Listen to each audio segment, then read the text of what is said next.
En la segunda carta del apóstol Pablo a los Corintios, dice, derribando argumentos y toda altivez que se levanta contra el conocimiento de Dios y llevando cautivo todo pensamiento a la obediencia a Cristo. Pues este es un mensaje muy claro que nos está pidiendo que llevemos cautivos nuestros pensamientos a la obediencia a Cristo. El pensamiento es lo que se genera precisamente en el sistema nervioso central y el pensamiento es lo que nos lleva a realizar acciones.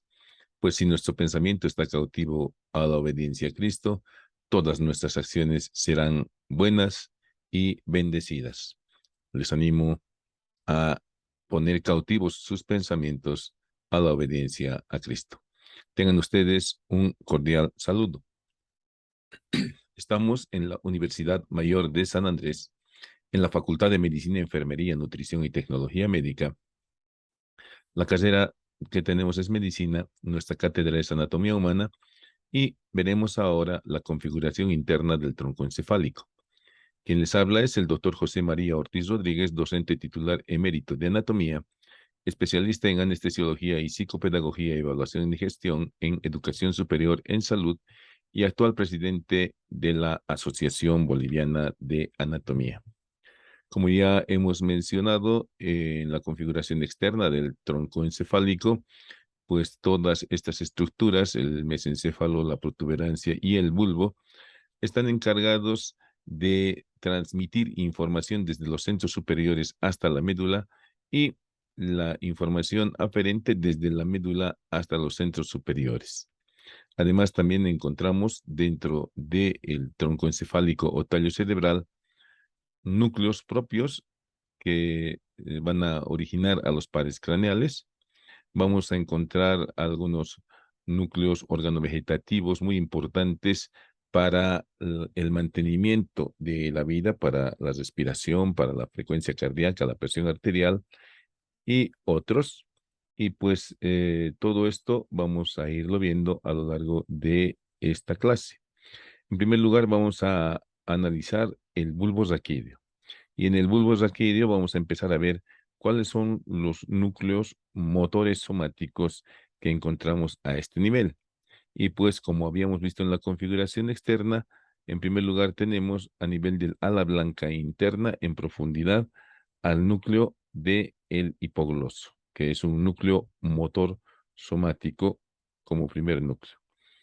Inmediatamente por delante y lateralmente al núcleo del hipogloso, encontraremos al núcleo ambiguo, que es el núcleo motor del noveno, del décimo y del 11º par craneal. En esta imagen estamos viendo la cara posterior y estamos relacionando precisamente el triángulo inferior del piso del cuarto ventrículo con estos núcleos. En esta imagen de Netter estamos viendo algo muy importante. Ahí estamos viendo en esta larga columna gris el núcleo del hipogloso. Esta estructura en color gris o plomo es la oliva y esta es la parte anterior de la oliva y acá tenemos la parte posterior de la oliva. No nos olvidemos que la oliva produce un levantamiento en la cara lateral del bulbo y está limitado por delante por el surco preolivar, donde habíamos indicado que se encuentra el origen aparente del 12º par craneal. Y precisamente vean ustedes cómo están aquí representadas las fibras del hipogloso mayor dirigiéndose a la parte anterior de la oliva para hacerse superficiales y dirigirse a la lengua. Y ahí tenemos lo que viene a representar al núcleo ambiguo para los tres pares craneales correspondientes. El núcleo del noveno par craneal, la parte correspondiente al 10º par craneal y la parte correspondiente al 11º par craneal. El 11º par craneal o espinal además tiene también componentes procedentes desde la médula espinal. Y como habíamos visto en la configuración externa, el surco retroolivar era el punto de origen aparente de estos tres nervios, yendo en sentido cráneo-caudal, el glosofaringeo, el vago y el espinal. Entonces, pues estamos viendo en esta representación de Netter un aproximado de la localización de estos núcleos. y pues estos proporcionarán inervación motora somática, es decir, movimiento. El núcleo del hipogloso a los músculos de la lengua y estos otros tres nervios, el glosofaringeo, el vago y el espinal, pues proporcionarán inervación motora a la lengua, a la faringe, a la laringe y el espinal o decimoprimer par craneal junto con su componente em, espinal, sabemos que se dirige por medio de su rama externa al músculo esternocleidomastoideo y al trapecio. En segunda instancia, veremos por acá un núcleo con otra función, el núcleo sensitivo o espinal del decimoquinto par o del quinto par craneal o trigémino. Como verán ustedes, el núcleo del trigémino abarca desde el mesencéfalo, desde la protuberancia y llega hasta el bulbo e incluso se extiende en la parte superior de la médula espinal. Por esa razón es que esta parte inferior de este núcleo sensitivo del trigémino, que se localiza en el bulbo raquídeo, se ha venido a llamar núcleo sensitivo espinal del quinto par craneal, y aquí lo tenemos en esta representación descendiendo. No se olviden que lo hemos encontrado en la parte externa de los tubérculos gracilicuneatus como tubérculos cenicientos de Rolando a este núcleo sensitivo espinal del trigémino, cuya función es la sensibilidad termoalgésica de la cabeza. Además de los núcleos motores, el núcleo sensitivo, encontraremos en el bulbo raquídeo los núcleos sensoriales. Estos núcleos sensoriales pues incluyen a estos que son los núcleos vestibulares, que se encuentran en el ala blanca externa, lo mismo que los núcleos cocleares. Y por último mencionaremos al núcleo gustativo de Nagiot. Este núcleo gustativo que se encuentra en la parte superior del núcleo ambiguo.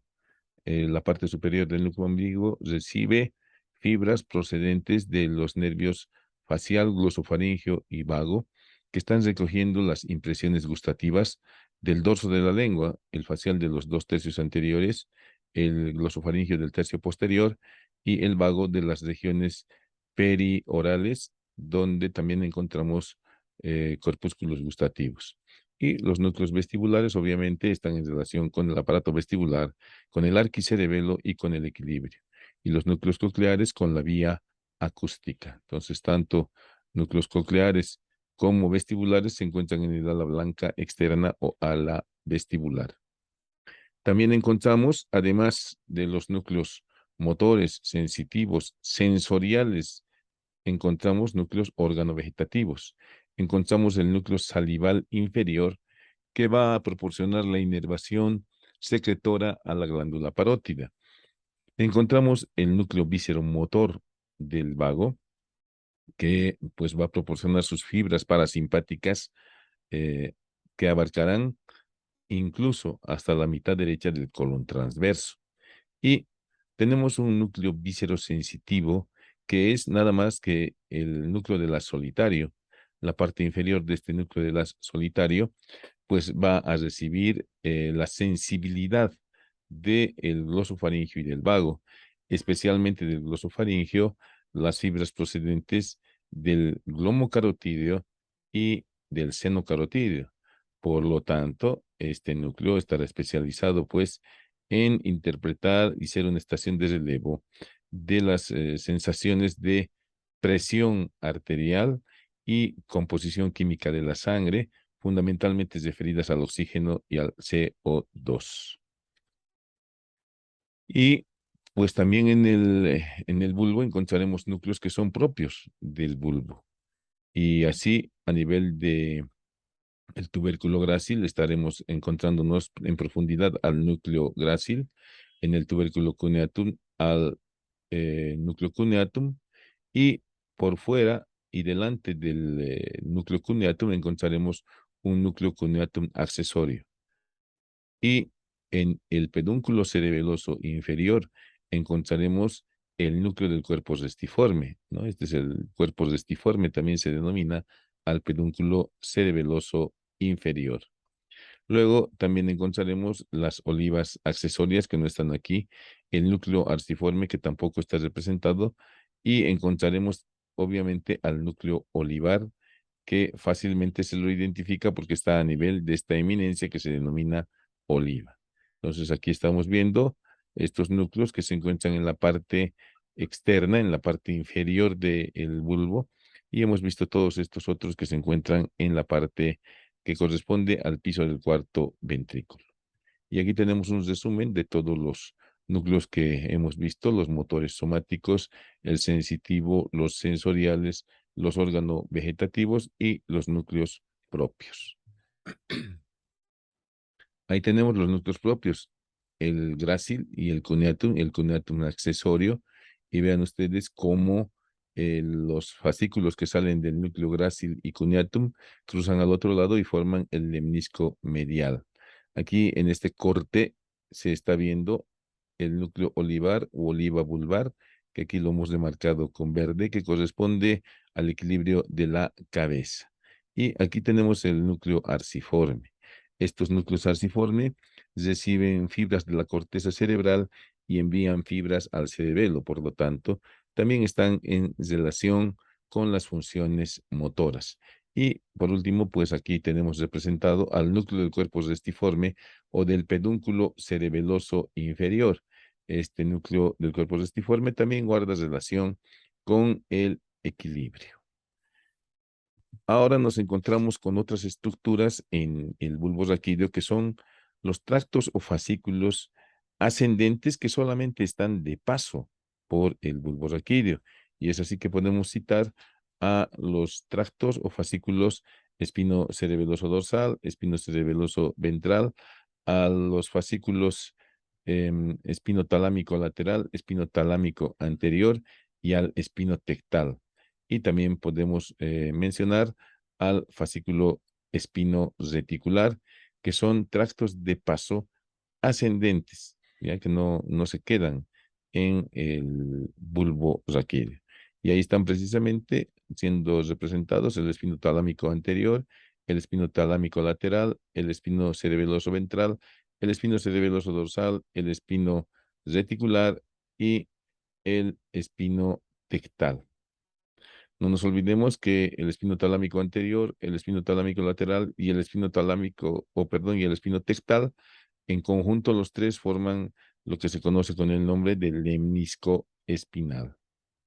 ¿Cuáles son los tractos de paso descendentes? Obviamente vendrán a ser los motores. El fascículo piramidal es uno de los principales.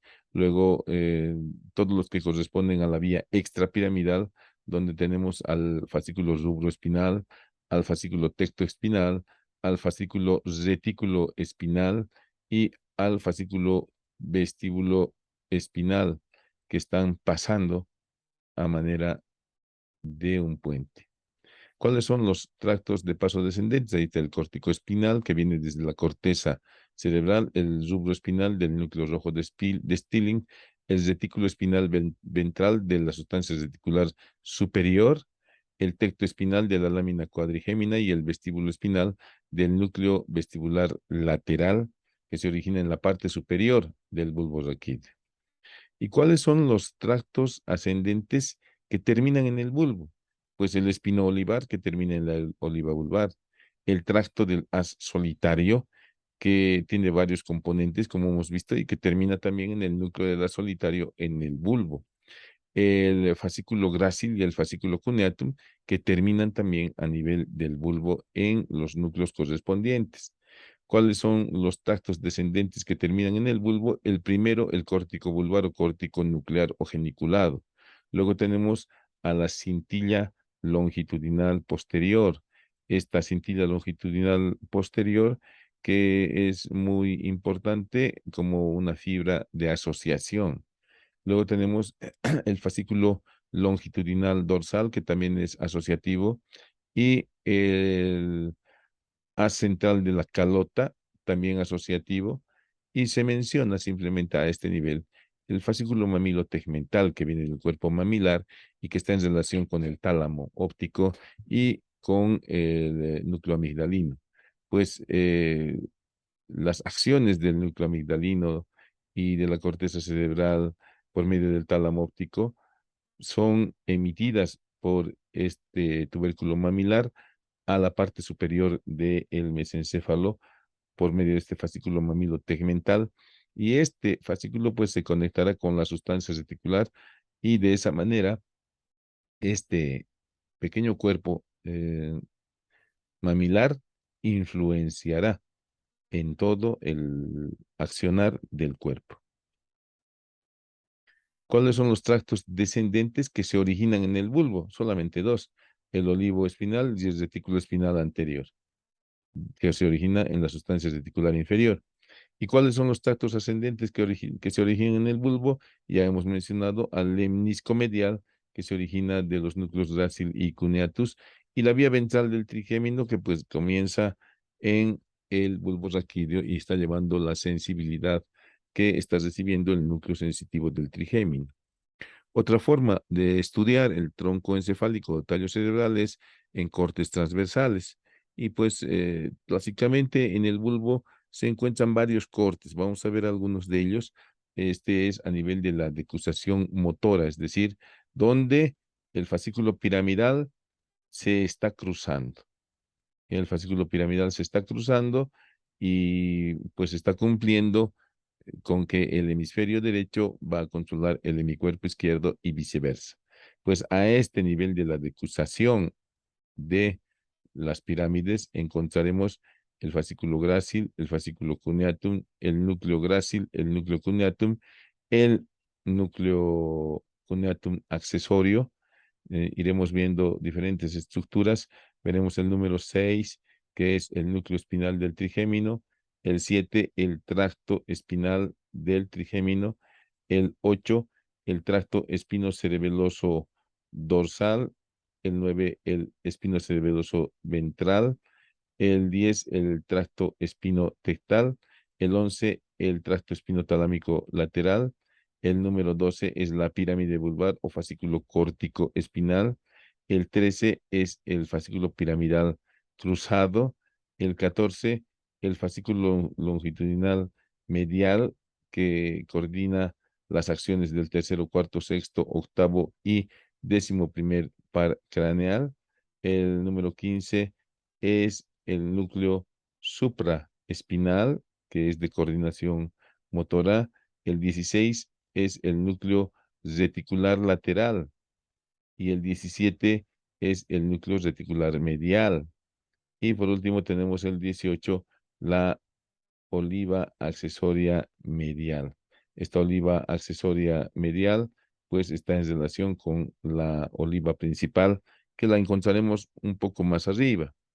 Luego tenemos a nivel de la decusación de los lemniscos otro corte donde vamos a encontrar las mismas estructuras, ¿no?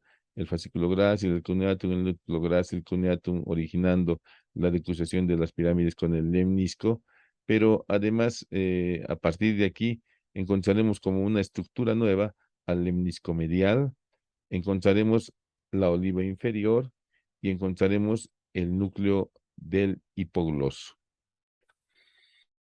Aquí tenemos un corte que se realiza a nivel superior, a nivel de las olivas, de la parte media de las olivas vulvares, donde encontramos prácticamente lo mismo. Encontramos además aquí un núcleo coclear posterior, un núcleo coclear anterior que está aquí por delante del pedúnculo cerebeloso.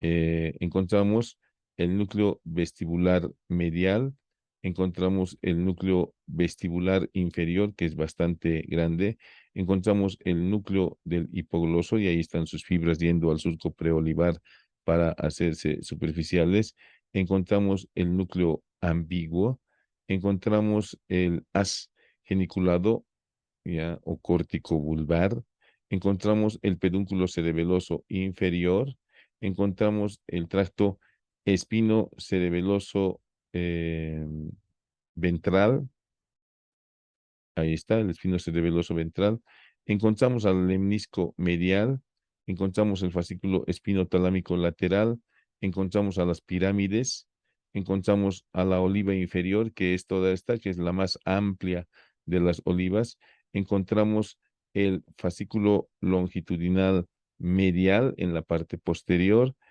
encontramos el núcleo olivar accesorio dorsal, que es este, el ventral lo hemos encontrado desde niveles más inferiores. Encontramos el tracto espinal de el núcleo del nervio trigémino. Luego encontraremos el núcleo arqueado, ahí lo tenemos entre los dos pedúnculos. Y luego encontraremos el núcleo reticular medial, que lo hemos encontrado en el anterior corte. Y encontraremos además el fascículo tectoespinal. El fascículo tectoespinal que se encuentra descendiendo, lo encontramos en este corte. Todos los fascículos que hemos mencionado, pues los encontramos en este corte también. Luego tenemos el núcleo reticular lateral, que es todo esto, y el núcleo del rafe magno o reticular medial. Todas esas estructuras, entonces, que ya las hemos visto, estamos viéndolas representadas en estos cortes transversales, y este es un corte que se hace en el bulbo, en la parte más superior del bulbo, donde encontramos prácticamente las mismas estructuras, el lemnisco medial y la oliva inferior, y pues ya las hemos visto en los anteriores cortes. Ahí nuevamente la decusación de las pirámides, y ahí vemos un resumen de todo lo que pasa por el bulbo raquídeo. Estamos viendo los fascículos espino cerebeloso dorsal, estamos viendo el fascículo espinotalámico, el núcleo del cuerpo restiforme, la cinta de raíz media, el fascículo geniculado, la cintilla longitudinal posterior, el fascículo rubroespinal, el tecto espinal, y todo lo que ya hemos visto en los anteriores cortes. Pasamos a ver ahora la protuberancia, y en la protuberancia también veremos núcleos motores somáticos, y pues encontraremos en primer lugar el núcleo masticador del trigémino que habíamos mencionado, se encuentra a nivel de la fóvea superior. A nivel de la eminencia teres encontraremos el núcleo abducens o del motor ocular externo, que va a dar inervación al recto lateral del ojo. El núcleo masticador va a dar inervación al músculo temporal, al músculo macetero, al pterygoideo medial y pterygoideo lateral. Y el núcleo del nervio facial, pues, quedará la inervación a todos los músculos cutáneos de la cabeza e incluso al cutáneo del cuello. Pues ahí está el núcleo masticador, ahí está el núcleo abducens, y ese vendría a ser el núcleo del nervio facial. Y pues como núcleo sensitivo encontraremos al núcleo principal del trigémino, que pues a nivel de la protuberancia tiene su núcleo de mayor tamaño y de mayor cantidad de neuronas. Y los núcleos organovegetativos, encontraremos dos núcleos en relación con el séptimo par craneal. El núcleo lacrimomuconasal, que por medio del séptimo par craneal llega hasta las fosas nasales por medio del nervio petroso superficial mayor, ¿ya? Y por el ganglio esfenopalatino, las ramas ingresan a las fosas nasales, y antes da una anastomosis con la rama maxilar del trigémino para ir a formar el nervio lagrimal e inervar a la glándula lagrimal. Y por medio del ganglio esfenopalatino inervan a las fosas nasales y dan la inervación secretora lagrimal y secretora de moco. El núcleo salival superior, que también por vía del nervio facial se dirige para inervar a las glándulas sublingual y submandibular. Y por último, en la parte superolateral habíamos identificado el locus coeruleus, que es muy importante para la producción de noradrenalina. ¿Y cuáles son los núcleos propios del puente? Pues en primer lugar podemos mencionar a la oliva protuberancial. La oliva protuberancial es un núcleo que se encuentra en el puente de Barolio o protuberancia anular, y que está en relación funcional, aquí está parte de la oliva, está en relación funcional con la vía auditiva o acústica. Luego tenemos estos que son los núcleos del puente, que están como estación de relevo de la vía córtico-pontocerebelosa de la vía extrapiramidal. Luego tenemos el núcleo del lemnisco lateral, junto con el lemnisco lateral. El lemnisco lateral es también una formación que corresponde a la vía acústica. Son los axones de los núcleos acústicos. Y pues aquí tenemos este núcleo del lemnisco lateral, que es muy importante en la protección de la audición y en la vía acústica refleja. Luego también encontraremos el núcleo del cuerpo trapezoide, que se encuentra en esa formación que se denomina cuerpo trapezoide, que también está formada por los axones de los núcleos acústicos. Y el núcleo del cuerpo trapezoide no es una de las neuronas de relevo de la vía acústica, sino más bien es una neurona que participa en la vía acústica refleja y que junto con el núcleo del lemnisco lateral van a participar en la protección de la vía acústica y del oído. Por último, el locus coeruleus, que ya lo hemos mencionado, como productor de noradrenalina. Entonces, aquí tenemos un resumen de todos los núcleos motores sensitivos, organovegetativos y propios que encontramos en la protuberancia. Los fascículos descendentes de paso son prácticamente los mismos que encontramos en el bulbo. Encontramos el fascículo córtico-espinal, la cintila longitudinal posterior, el fascículo tectoespinal, el fascículo rubroespinal, el fascículo longitudinal dorsal y el haz central de la calota. Todos ellos están descendiendo por la protuberancia. Aquí estamos viendo otra imagen donde estamos pudiendo observar los núcleos del puente, ¿sí? Que están entrecruzados con las fibras del fascículo córtico-espinal. Aquí estamos viendo también a nivel del puente, a nivel de la eminencia teres, el núcleo del sexto par craneal, el núcleo del facial, y ahí están los axones del facial haciendo la rodilla del facial.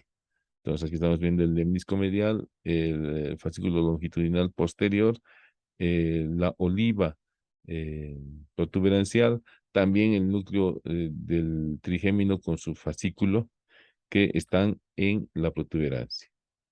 Y por último, tenemos la parte más alta del tallo cerebral, que es el mesencéfalo. En el mesencéfalo vamos a describir los núcleos en relación con los tubérculos cuadrigéminos. Y los núcleos motores que encontramos son, en primer lugar, el núcleo del oculomotor, que se encuentra profundamente localizado a nivel de los tubérculos cuadrigéminos superiores. Luego tenemos el núcleo del patético o troclear, que también se encuentra profundamente localizado en relación o más o menos a la misma altura de los tubérculos cuadrigéminos inferiores. Luego también describiremos estos núcleos accesorios, el intersticial y el comisural posterior, que corresponden a los núcleos de la sustancia reticular del tallo cerebral. En el mesencéfalo también vamos a encontrar al núcleo sensitivo mesencefálico del trigémino, que se dice que es un verdadero ganglio dentro del sistema nervioso central. La porción principal y la porción espinal del núcleo sensitivo del trigémino pues están en relación con la transmisión de la sensibilidad termoalgésica de la cabeza. Y el núcleo mesencefálico del trigémino es el encargado de llevar todas las otras sensaciones de la cabeza, como por ejemplo la sensibilidad propioceptiva consciente, la propioceptiva inconsciente, la táctil epicrítica, la táctil protopática. Entonces, todo eso es transportado por el núcleo sensitivo mesencefálico del trigémino. Y el núcleo organovegetativo importante, que se encuentra muy en relación con el núcleo motor del oculomotor a nivel del tubérculo cuadrigémino superior, es el núcleo pupiloconstrictor y de la acomodación, o núcleo de Edinger y Westphal. Y en este corte transversal vemos la lámina cuadrigémina, el acueducto mesencefálico, la calota y el pie del mesencéfalo. A nivel del pie vamos a ver en su parte posterior una región que tiene una coloración oscura, que es pues el locus niger. El locus niger es muy importante en la vía extrapiramidal, tiene importantes conexiones con los núcleos de la base, con el striatum fundamentalmente, y pues el locus niger es un lugar donde se produce la dopamina, que es un neurotransmisor excitador, y el GABA, el ácido gamma aminobutírico, que es un neurotransmisor inhibidor. Como ejemplo, para que nosotros nos acordemos, es decirles que nosotros tenemos nuestro propio GABA sintético, que es el diazepam. Como todos sabemos, el diazepam, el flunitrazepam, el lorazepam son los benzodiazepínicos que producen somnolencia y que pueden producir sueño. Entonces, ¿por qué se produce el sueño? Por inhibición del sistema nervioso. A nivel del locus niger se produce nuestro GABA, que es el inhibidor, y también se produce, como ya habíamos dicho, la dopamina. En el pie, en el pedúnculo cerebral propiamente dicho, encontraremos tres regiones, una región interna, una intermedia y una externa.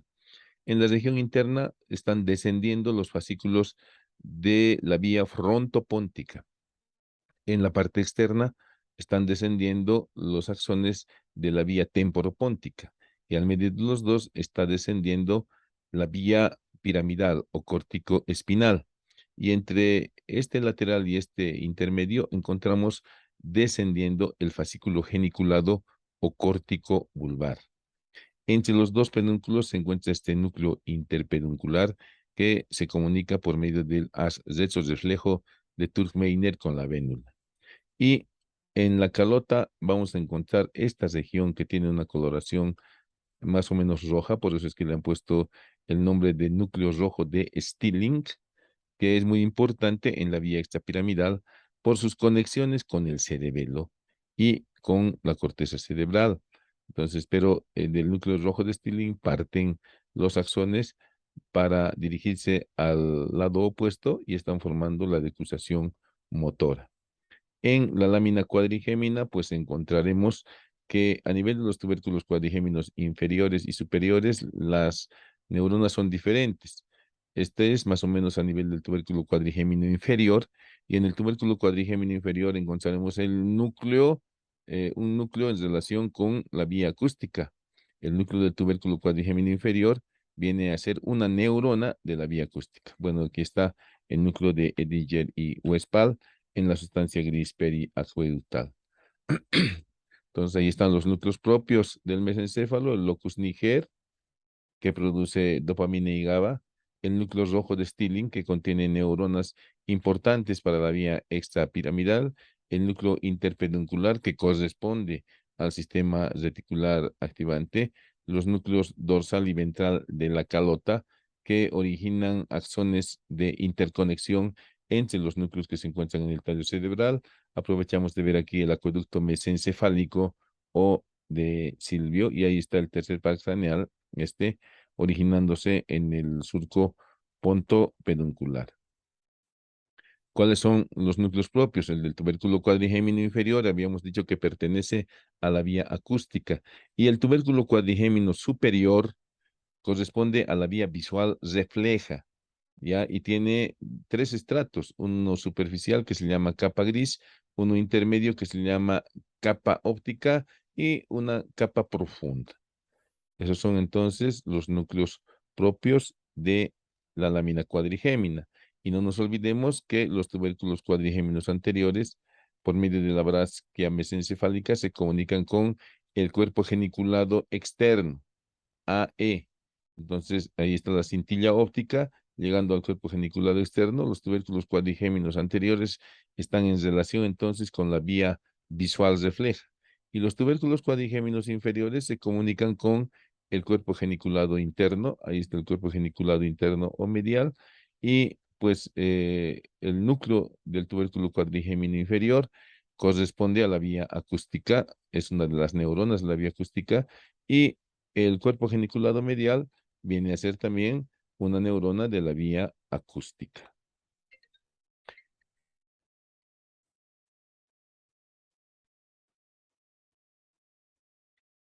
Y simplemente como una mención que a nivel del tronco encefálico o tallo cerebral, vamos a encontrar un complejo neuronal, como su nombre lo indica y valga la redundancia, muy complejo, conformado por una cantidad grande de núcleos que se distribuyen en una columna mediana o columna de el RAFE, en una columna medial y en una columna lateral. Este complejo nuclear recibe el nombre de sistema reticular del tallo cerebral. Es dentro de este sistema reticular del tallo cerebral que algunos de estos núcleos coordinan y gobiernan la profundidad respiratoria, la frecuencia respiratoria y el ritmo respiratorio. Es en esta sustancia donde encontramos también algunos núcleos que van a coordinar la frecuencia cardíaca, van a coordinar la presión arterial y van a gobernar también las náuseas y el vómito, entre otras funciones. Tienen conexiones con todos los lugares del sistema nervioso central, tanto desde el punto de vista aferente como eferente. Y es precisamente en toda esta sustancia reticular que está a lo largo del tallo cerebral y llega incluso hasta el tálamo óptico que se originan los fascículos retículoespinales, uno que viene desde el mesencéfalo y el retículo espinal que se origina en la parte inferior. Un retículo espinal que se origina en la parte superior, que es el anterior, y el lateral que se origina en la parte inferior. Entonces, simplemente como mención, puesto que es un tema que se llevará más adelante. Muchísimas gracias por su atención.